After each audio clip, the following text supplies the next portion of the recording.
esta semana eu estive a pensar, eu ando muito de carro, de trás para frente, Lisboa, casa, Lisboa. E quem normalmente conduz aqui? Quem tem hábito de conduzir? Ok?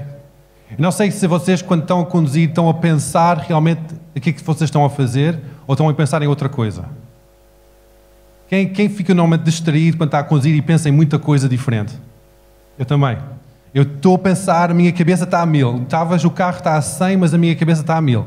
Eu estou a pensar em muita coisa e há algo na estrada que são os semáforos, não é?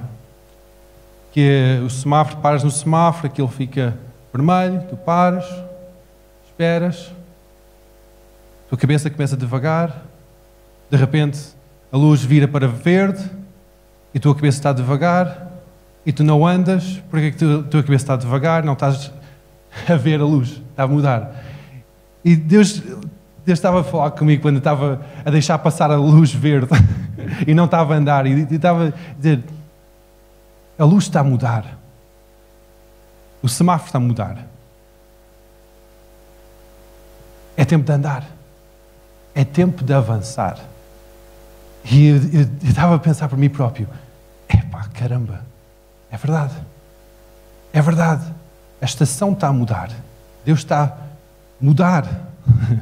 Já não está vermelho, a luz já não está vermelha, a luz está verde. É tempo de andar. É tempo de carregar no acelerador. É tempo de avançar. Epá, mas a minha cabeça está a 1000. Meu coração está longe. Eu estou a pensar no almoço, eu estou a pensar na família, eu estou a pensar no stress que eu vou encontrar. Sim, mas está a luz verde. É a altura de avançar. Independentemente de como é que está o carro, independentemente de como é que está o condutor, independentemente de qualquer coisa, a luz mudou. A luz mudou. E essa é a palavra que quero partilhar convosco hoje, acerca de esta mudança de estação, ou mudança de sentido de vida, mudança de semáforo. A luz mudou. Hoje nós estamos a falar acerca de contemplar Deus. Quando nós contemplamos Deus é quando nós somos transformados por Ele. Nós temos Ele face a face, perante nós. É como nós olhamos para alguém, olhos nos olhos, face a face. Quando nós contemplamos Deus, Ele está perante nós. O que é que acontece quando isso acontece? Quando Deus está perante nós? Nós somos transformados à sua semelhança. Ele não vai ser transformado por nós. Nós vamos ser transformados por Ele. A sua glória vai nos transformar. Vai nos mudar completamente. Muitas vezes nós desejamos mais de Deus. Desejamos uma transformação nas nossas vidas. Dizemos, Deus, eu quero ser igual a Ti. Mas depois nós estamos a olhar para o semáforo como se estivesse vermelho, mas está verde. Estamos a passar a nossa vida a olhar para a televisão e as notícias, quando nós devíamos estar a olhar para Ele. Quando a sua presença deve estar em frente de nós. Nós devemos estar a contemplar a sua beleza, contemplar a sua santidade, contemplá-lo. A única forma que nós vamos ser transformados é quando Ele está perante nós. Muitas vezes nós podemos dizer, mas eu estou a ficar muito negativo. A forma de eu pensar está a ficar muito negativa. Como é que eu não reconheço? E talvez muitas vezes isso acontece de uma forma gradual em nós, e nós ficamos um bocado transformados e negativos, mas nós nem reparamos. Isso não é qualidade de Jesus. O negativismo, o sarcasmo, o cinismo, não são qualidades de Jesus. Então isso significa que nós estamos a contemplar outra coisa. E estamos a ser transformados da semelhança de outra coisa. Quando nós queremos contemplar Deus, nós temos que separar-nos completamente para Ele. Amém? Obrigado, Patterson. Lembraste? Amém.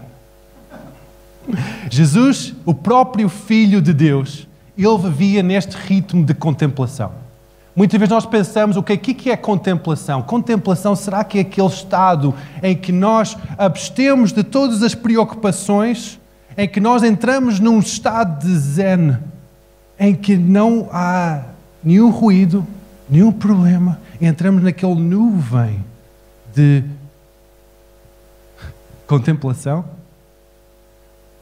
Contemplação, sim, é estar abstraído, isolado das distrações, mas não é o esvaziamento de tudo, mas é ser preenchido com a presença de Deus.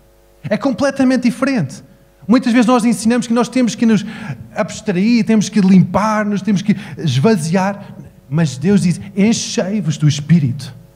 Transformai o vosso entendimento com o quê? Com a palavra, não é com o nada, não é com a utopia, não, é com a minha palavra. Lavai-vos com a minha palavra. Então, quando nós contemplamos Deus, não é um tempo de, ok, eu vou esvaziar tudo, vou ficar completamente vazio. Não, eu vou encher-me de Deus. Eu vou ficar cheio de Deus, cheio da sua presença, cheio do Espírito Santo. O ritmo de vida de Jesus, o Filho de Deus, era esta contemplação e ministração. Ele passava tempo isolado da multidão para receber orientação do Pai. Ele falava o que o Pai falava. Agia onde o Pai queria que ele agisse. Ele passava tempo a perceber o que o Pai queria que ele fizesse. Ele recebia, ele enchia de orientações do Pai, dos desejos do Pai. Para quê? Para que depois, no dia seguinte, ele fosse e fizesse sinais e maravilhas. A nossa vida de estar a contemplar a glória de Deus, contemplar a face de Deus, é para quê? Para nós recebermos aquelas missões de Deus, orientações divinas, aquele amor de Deus que enche o nosso coração e que nos leva-nos uma ação. Amém? Em Mateus 5:19 diz assim, mas Jesus respondeu e disse-lhes, na verdade, vos digo que o Filho por si mesmo não pode fazer coisa alguma, senão o que vir o Pai a fazer. Porque tudo quanto Ele faz, o Filho faz igualmente. Então é esta vida de contemplação. Ele contempla o Pai, contempla o desejo do Pai e depois age em ministração. Há este equilíbrio, há este balanço.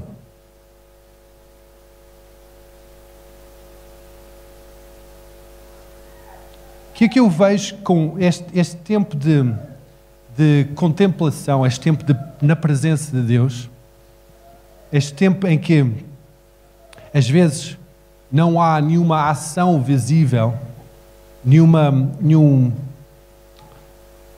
estrelar, não estamos assim, nenhum efeito, nós não estamos perante pessoas, só estamos com Deus. Realmente a vida acontece ali naquele lugar de intimidade. Realmente a vida de transformação acontece naquele lugar de intimidade, de contemplação com Deus. Antes de haver um nascimento, em que acho que o Seth e a Ana estão prestes a ter o filho agora, antes de ter um nascimento, de um filho a nascer, há um momento de gestação, de estar grávida, não é? Ventre. Um lugar de isolamento, um lugar de algo, um constrangimento, algo que, ok, nós, talvez aquela vida, há um grande propósito, aquela criança vai ser isto, vai ser aquilo, vai ser aquilo outro, mas depois passa 9 meses dentro de uma barriga, num lugar apartado, um lugar desagradável, um lugar que vai trazer a vida.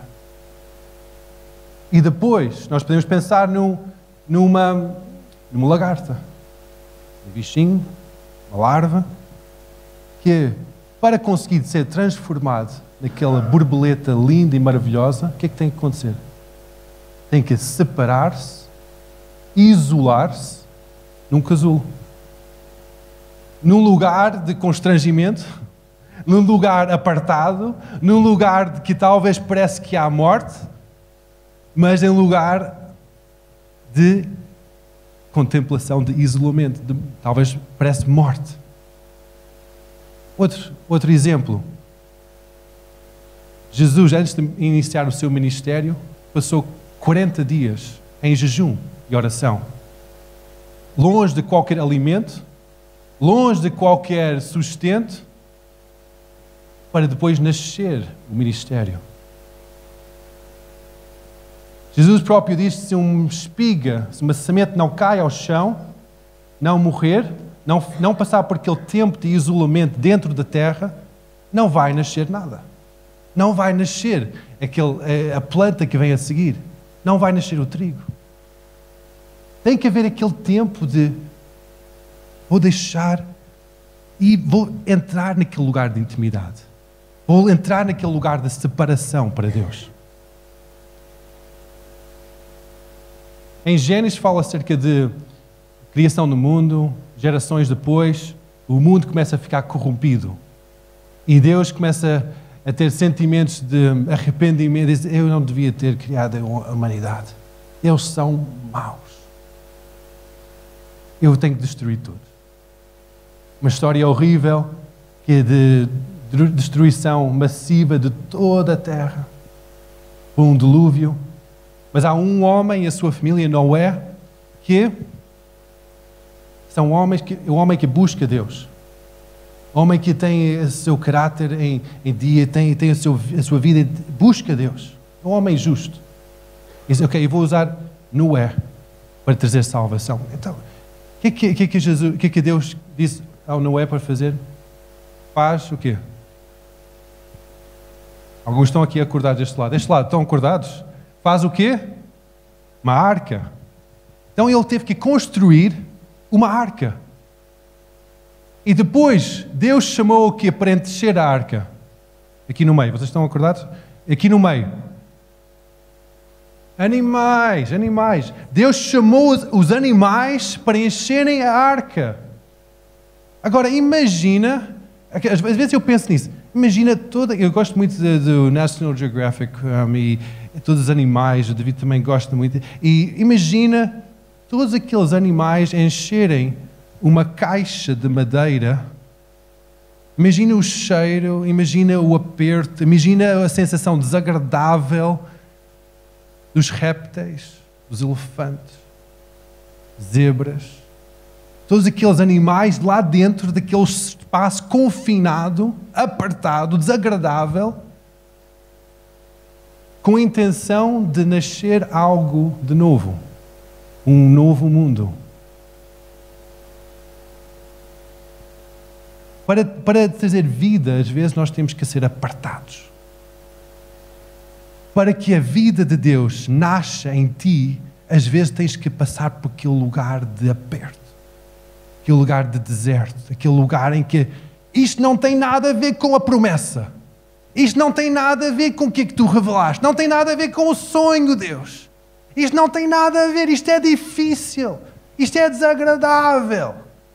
Às vezes nós temos que passar por aqueles momentos. Porque se a semente não cai na terra e morre, não pode dar vida. Às vezes nós temos que passar por aqueles momentos em que a luz está, o semáforo está vermelho, em que Deus diz, stop, para, contempla a minha glória, contempla a minha santidade, contempla-me face a face, que eu transformo a tua vida. Vamos entrar nesta intimidade, que eu transformo a tua vida, que eu transformo a tua motivação. Porque muitas vezes, quando nós recebemos uma visão e um propósito, um sonho de Deus sobre a nossa vida, a nossa visão é espetacular, mas nossa motivação é corrompida. Porque nossa motivação é para exaltação própria, engrandecimento próprio. E somente quando nós depois morremos, Cristo é glorificado em nós. E há esta transformação. Mas por isso, a semente tem que morrer. A semente tem que morrer e temos de dizer, Deus, não a minha vontade seja feita, mas tua. Não o que é que eu quero, mas o que é que tu queres.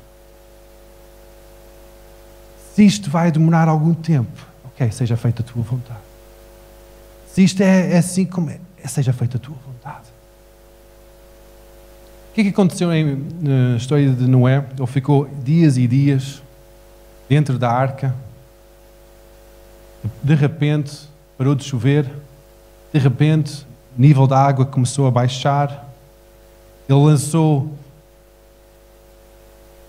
o corvo para ver se havia pomba, para ver se havia terra. Não havia. Depois voltou, depois havia terra. E Deus diz, ok, já está na hora. A arca parou de boiar, firmou na monte e a porta abriu. A bênção chegou. Libertação chegou. Os animais saem da arca, enche toda a terra. Os animais mais domésticos ficaram mais próximos de Noé para o seu alimento, para poder suster a sua vida, e está na altura de construir uma casa, de ir e fazer a vida normal, de começar a povoar a terra novamente. E é engraçado o que Moisés faz logo de seguida. Em Gênesis capítulo 8, versículo 20, vamos abrir e vamos ver. Gênesis 8, 20. Diz assim: e edificou Noé um altar ao Senhor, e tomou de todo o animal limpo e de toda a ave limpa, e ofereceu holocaustos sobre o altar. E o Senhor cheirou o suave cheiro e disse em seu coração: não tornarei mais a amaldiçoar a terra por causa do homem, porque a imaginação do coração do homem é má desde a sua meninice. Nem tornarei mais a ferir todo vivente, como fiz. Enquanto a terra durar, a sementeira e a segue, e o frio e o calor, e o verão e o inverno, dia e noite, não cessarão. Primeira coisa que Noé faz quando sai da arca, ele não vai fazer uma grande churrascada com a vaca que está ali ao lado. Ele não vai agarrar e fazer uma picanhazinha, não. Ele não vai e vai juntar os filhos e dizer: anda lá, vamos lá construir a nossa casa. Primeira coisa que ele faz, ele vai e edifica um altar. Coloca lá os animais, que era para o seu alimento, em cima do altar. Não havia mais animais na terra. Todos tinham morrido. Mas ele vai e agarra nos animais que era suposto ser aquele alimento, e ele vai e sacrifica os animais. Vai e sacrifica os animais. Cria um altar e faz um sacrifício. E eu imagino Noé. É mais fácil imaginar a família de Noé. A mulher de Noé. O que é que estás a fazer? Isso é o jantar. Eu preciso de uma cama para deitar. Eu preciso de uma casa. Não edifiques o altar já. Vamos fazer isso depois de fazer a minha casa. Eu quero o meu espaço. Imagina os seus filhos, 3 filhos, com as suas mulheres. São homens. Já tinham algum apetite. Diz: pai, por favor, não faças isso. Nós precisamos desse cordeiro. Precisamos disso para o jantar. Precisamos desse carneiro para o jantar. Mas imagina Noé, o homem reto perante Deus. Imagina aquele homem que passou anos a construir a arca. Depois viu Deus a chamar os animais para dentro da arca. Viu a mão de Deus a fechar a porta da arca. Começou a ouvir a chuva cair. Começou a sentir o barco a balançar. E depois começou a ouvir os gritos dos homens, das mulheres afogarem-se. Imagina Noé, o sentimento de Noé, é dizer: Deus, eu devia estar lá fora. Deus, tem misericórdia de mim. Deus, por que destruíste toda a humanidade? Deus, tem misericórdia de mim. Um altar não é somente um sítio de levantar um agradecimento para Deus, mas é um sítio de sacrifício, clamar pela misericórdia de Deus. clamar pelo perdão de Deus. Então Noé, quando estava lá, estava honrando Deus, mas ele não somente estava a honrar Deus, ele estava a dizer: Deus, tem misericórdia de mim. Esses homens todos, aqueles gritos ainda estão nos meus ouvidos, dos homens e as mulheres afogarem-se, mas tem misericórdia de mim. O coração de Moisés estava tratado, porque ele passou por aquele momento de arca, aquele momento em que, ok Deus, isto cheira muito mal, isto é muito desagradável, isto é muito desagradável aqui nesta arca, isto é um tempo de aperto, parece que não há espaço para nada, eu não consigo pensar direito com as vacas a mugir e com os leões a ruger, eu não consigo pensar direito, Deus diz que não é agradável. Mas ele passou por aquele tempo da arca, aquele tempo de Deus, só eu e ele, só tu e eu, Deus, em que Deus estava a tratar o seu coração. E a primeira coisa que Noé fez quando saiu da arca não foi construir uma casa, foi edificar um altar. Porque o seu coração foi tratado. Porque ele entrou naquele caminho de santificação, aquele caminho de contemplação, de purificação, de separar todas as distrações, separar toda a sua vida das distrações para somente ver Deus. O que é que estás a contemplar? Estás a contemplar os problemas que tens? Estás a contemplar os desafios? Estás a contemplar as bênçãos somente? Estás a contemplar, a bondade de Deus sobre a tua vida? Ou estás a contemplar Deus? Estás a contemplar os problemas que estás a passar? Estás a contemplar o que é que quais são as coisas na tua mente? Ou estás a contemplar Deus? Quando nós contemplamos Deus, nós somos transformados. Somos transformados à sua imagem. Somos transformados pela sua glória. Somos transformados. E as coisas da nossa vida que deviam, talvez no standard deste mundo, deviam ser prioridade para nós. Construir uma casa, isto é prioridade. Ter uma refeição, isto é prioridade. Essas coisas deste mundo começam a ter pouca importância. E Deus começa a ser o mais importante. Passar tempo com Ele é o mais importante. Passar tempo na sua presença é o mais importante. Eu fico tão agradecido pela iniciativa de Natasha e do Peterson. Somente contemplar Deus. Levar esta geração a contemplar Deus. Dizer: Deus, não, vamos separar tempo para contemplar Deus. Hoje de manhã, normalmente das 9h30 às 10h30 há um tempo de contemplar Deus, somente adorá-lo, ali na sala dos jovens. Neste momento é batizado o poço. Mas na terça-feira a Natasha falou comigo e ela disse: pastor, nós temos que ter mais tempo. Nós temos que ter mais tempo. Não é suficiente. Nós temos mais fome de Deus. Podemos chegar às 9? E eu disse: querida, claro que sim. Claro que sim. Então eles chegaram hoje às 9, somente para buscar mais de Deus. Não é para ter mais tempo para tomar um pequeno almoço. Não foi para ter mais convívio com os amigos. Não, porque isso não aconteceu. Eles foram logo para a sala.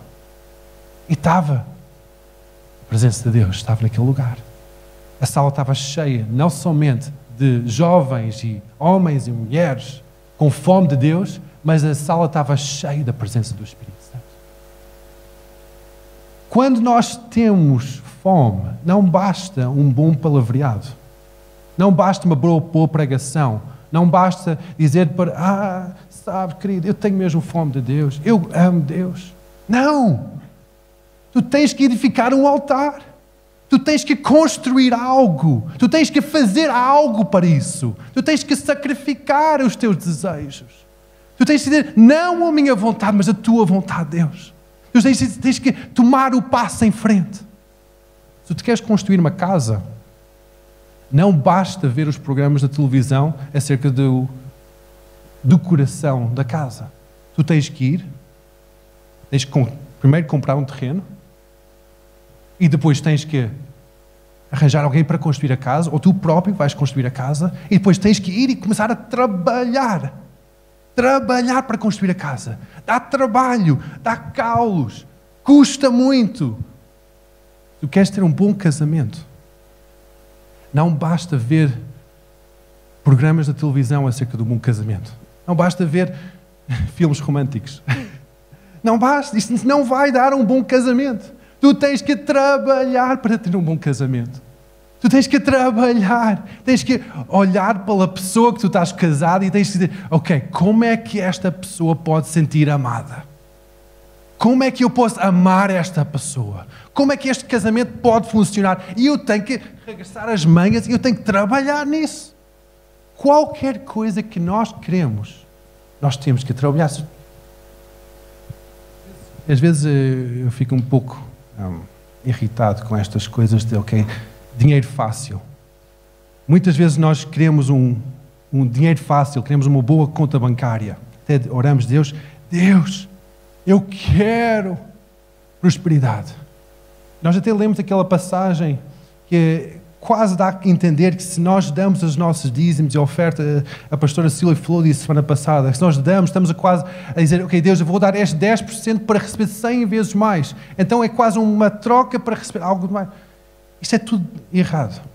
Quando nós queremos um bom trabalho, nós temos que ser bons trabalhadores. Nós temos que trabalhar para isso. Se nós queremos ser pessoas prósperas, temos que trabalhar para isso. Como é que uma pessoa é próspera? Põe Deus em primeiro lugar. Põe Deus em primeiro lugar. Deus diz mesmo na palavra isso, quanto mais tu dás, mais vais receber. Quanto mais Ele está em primeiro lugar, buscai primeiro o meu reino. E todas as outras coisas vão ser acrescentadas. Há bênçãos, há promessas que há na palavra de Deus quando nós buscamos Deus em primeiro lugar.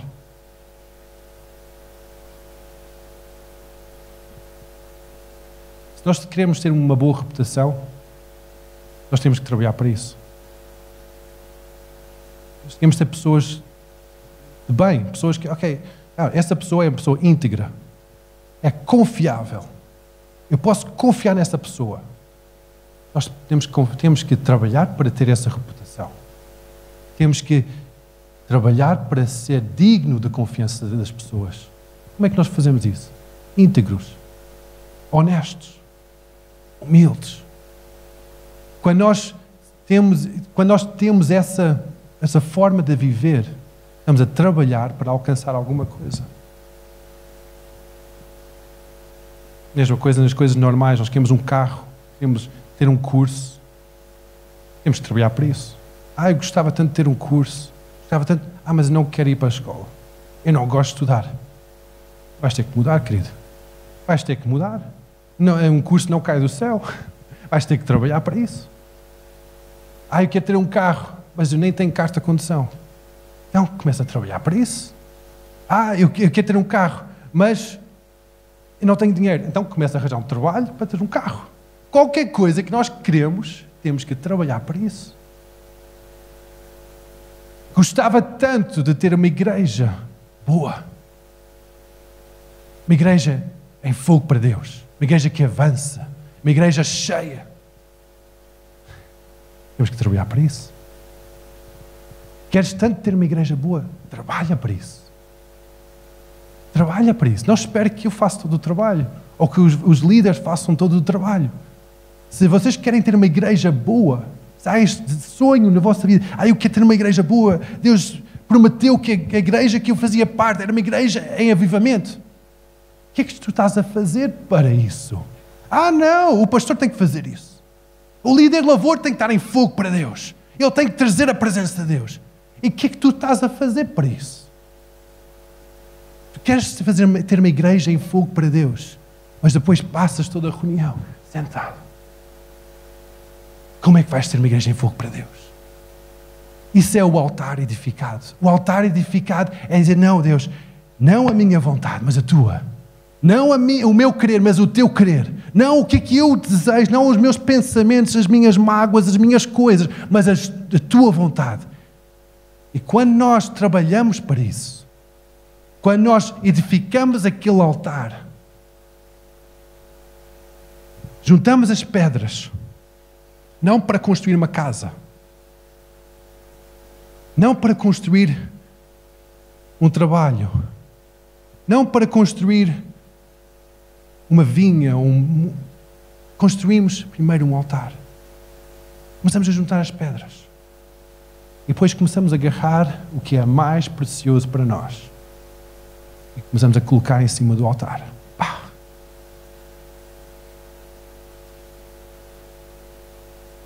Quando isso acontece, vem aquele doce e suave falar de Deus. Ele começou a sentir aquele cheiro do sacrifício. E Deus, no seu coração, Ele não disse isso para... Aqui na Bíblia diz assim que, em versículo 21, e o Senhor cheirou o suave cheiro e disse, o Senhor no seu coração. Ele disse no seu coração. Ele não disse isso audivelmente para Noé. Ele disse isso no seu coração. Era Deus a pensar para si próprio. Eu não vou voltar a amaldiçoar esta terra. Porque este homem está a buscar-me. Este homem não põe em primeiro lugar a sua casa, em primeiro lugar a minha presença. Ele contempla-me. Ele tem a minha vontade perante Ele. Ele busca-me face a face.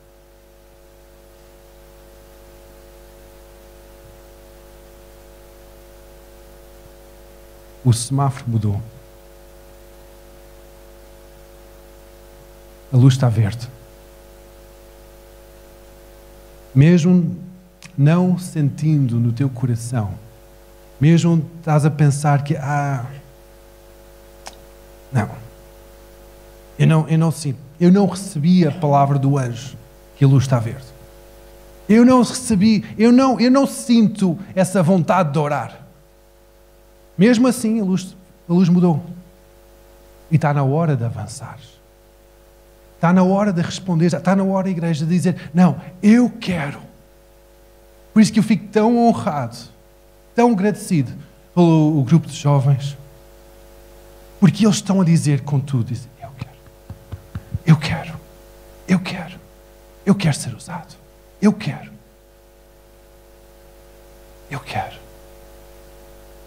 E é um passo ousado, porque nós temos que largar o conforto de nossa opinião. Nossa opinião é algo tramada. É algo difícil. Porque nós queremos os nossos desejos, o nosso conforto. Eu sou assim, sou assado, estou habituado a isto, habituado a aquilo. Não pode ser de outro jeito. Tem que ser desta forma. E a nossa vontade é algo difícil. Mas a nossa vontade tem que morrer. A semente tem que morrer. A semente tem que morrer. E tem que nascer algo que é dele. Mas para isso tem que haver uma busca de todo o teu coração, toda a tua força.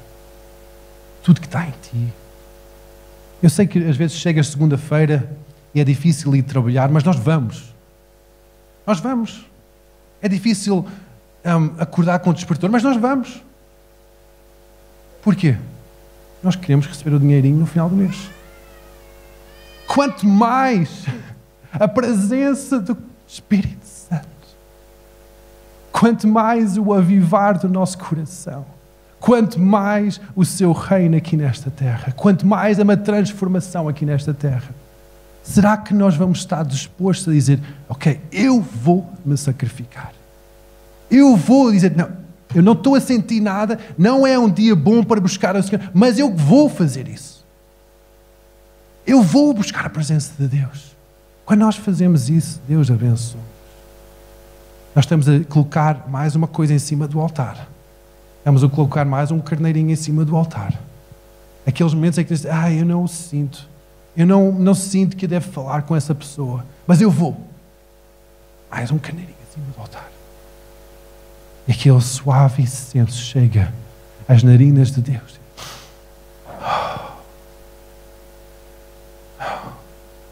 Deus começa a abençoar as nossas vidas. Ele não vai abençoar os nossos desejos. Ele vai abençoar o nosso sacrifício, a nossa santificação.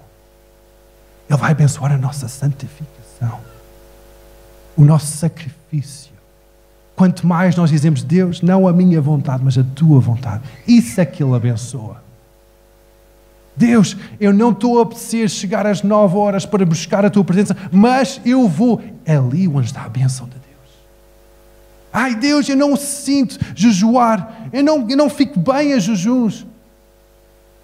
Naquele lugar há a bênção de Deus. Se o meu povo se humilhar e buscar a minha face, eu ouvirei dos céus. Isso foi uma promessa em Crônicas para o povo de Israel. Se o meu povo se humilhar, é dizer, não a minha vontade, mas a tua, Senhor, e buscar a minha face, eu ouvirei dos céus e sararei a sua terra.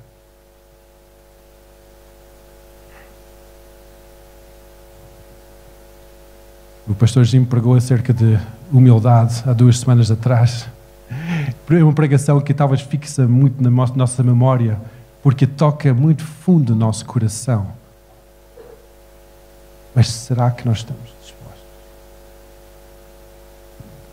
Ou será que nós vamos, como tem no YouTube, clicar para o próximo vídeo? Vamos deixar passar mais uma pregação.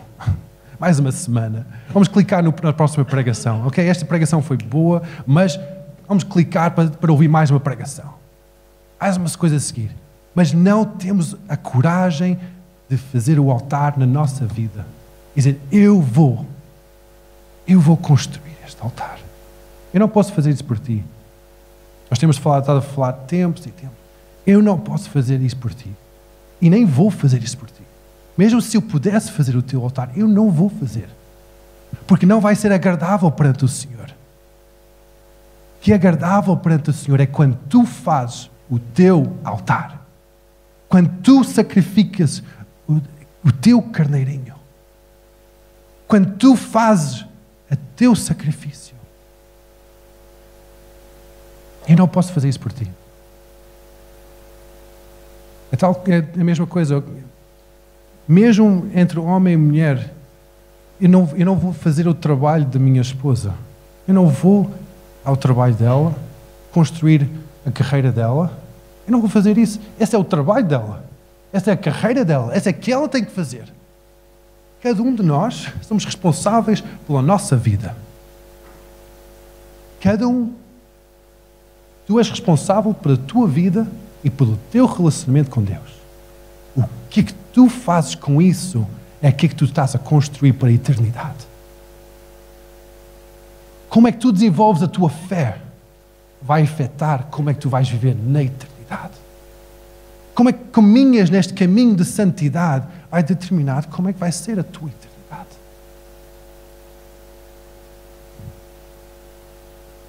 Por isso que cada um de nós temos esta responsabilidade. A forma que nós edificamos o nosso altar é algo em dupla face. Eu acabei de dizer que é algo que é entre tu e Deus, mas a forma que é entre tu e Deus tem tudo a ver com a forma em que tu relacionas com a Igreja de Jesus. Mau. Como é que isso é possível? Não é entre eu e Deus, somente o meu relacionamento com Deus, é verdade. Mas como é que tu relacionas com a noiva de Cristo determina o teu altar também. Como é que tu podes desprezar a noiva e somente desejar o noivo? A noiva de Cristo é a igreja, não é o indivíduo. Diz em Apocalipse, descreve muito bem em Apocalipse este casamento entre a noiva e o noivo, em que é este grande final. O grande final da história é o casamento entre o noivo e a noiva. Estamos a caminhar para isso. O tempo está a acelerar para isso. Mas o que é a noiva? A noiva é a igreja. Não és tu individualmente. Tu não és a noiva individualmente.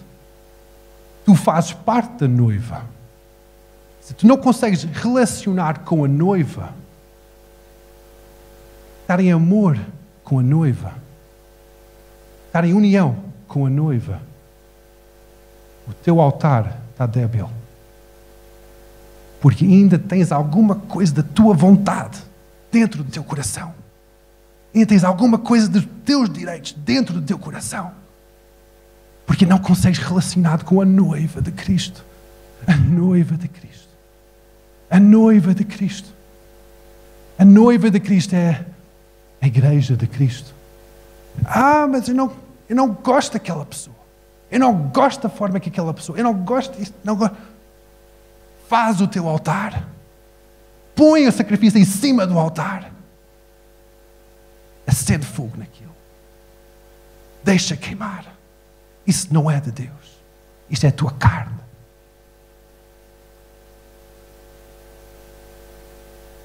A bênção de Deus vem. A presença de Deus vem. Quando não somente buscamos Deus de todo o nosso coração individual, mas quando nós conseguimos realmente amar a noiva, cuidar da noiva, tomar conta da noiva. Mas aquela pessoa, aquele pastor, tu não sabes o que é que ele anda a pregar. Não fala contra aquele pastor. Estás a falar contra a noiva. Mas aquela pessoa... Não fala mal contra aquela pessoa. Estás a falar mal contra a noiva de Cristo. É algo muito sério. É algo muito grave. Quando nós não conseguimos amar a noiva, mesmo na sua diversidade, não conseguimos amar de verdade o noivo. E estamos a colocar a nossa vontade, a nossa pequenez, no centro da atenção. E dizemos, sim, Deus, eu creio em Ti. Obrigado pela Tua promessa que vais criar uma nova geração, uma nova vida através da minha família. Obrigado, Senhor. Mas depois não temos a coragem de edificar um altar. Não temos a coragem de colocar um cordeirinho, ou talvez um boi, em cima do altar.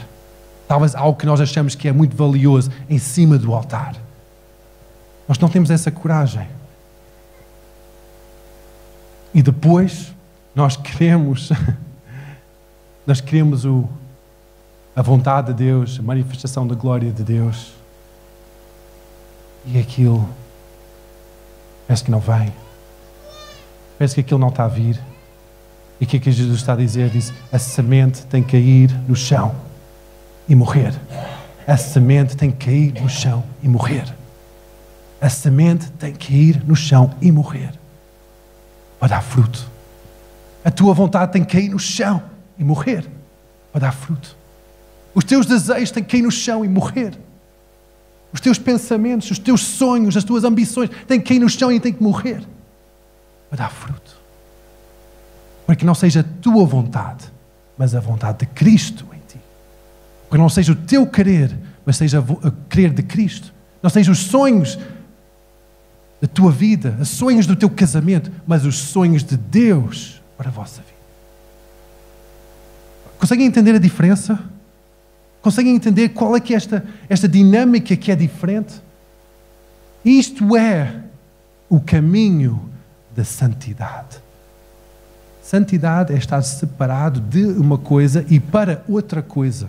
É dizer, ok, eu não quero este caminho, eu quero aquele caminho. Então eu vou largar tudo que tem a ver com esse caminho para seguir este outro caminho. Isso é o caminho da santificação. O caminho da santidade. Nesse caminho da santidade, Deus derrama a bênção.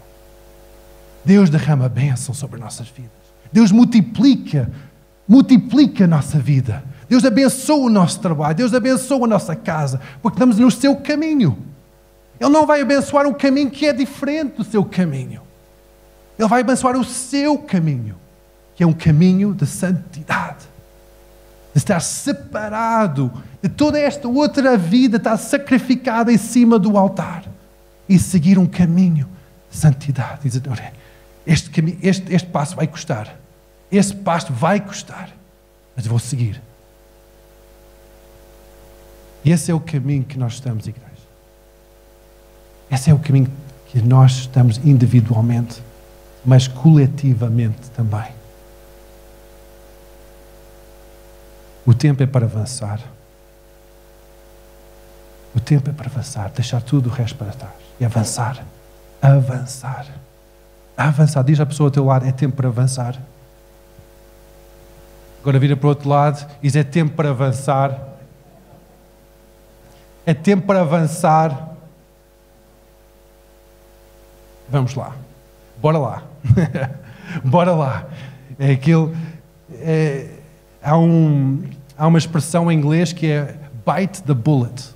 É quando nós mordemos, é quando alguém vai ter uma intervenção quase cirúrgica no seu corpo e sabe que aquilo vai doer. Eles põem uma bala nos dentes para morder a bala, para distrair da dor. Bite the bullet e seguir em frente. Vamos, ok, aguentar e seguir em frente. Vamos avançar. Vai doer, sim. Vai custar, vai. Vai exigir trabalho, vai. Vai exigir madrugadas de orar, vai. Vai exigir jejum e oração, vai. Vai exigir humilhação, vai. Vai exigir sacrifício e generosidade de dar tudo, vai. Entre no caminho da santificação. Entre no caminho de Deus. Não basta ser cristão. Não basta. Entre no caminho da santificação. Deus tem tanto mais para ti. Tem tanto mais. O Espírito Santo quer abençoar as vossas vidas, a minha vida, de uma forma que eu nem consigo imaginar. Mas para isso eu tenho que fazer o altar. Eu tenho que pôr tudo em cima do altar. Eu tenho que entrar de cabeça, tronco e membros neste caminho de santificação. Eu tenho que dizer, Deus, não a minha vontade, mas a tua vontade seja feita. Amém?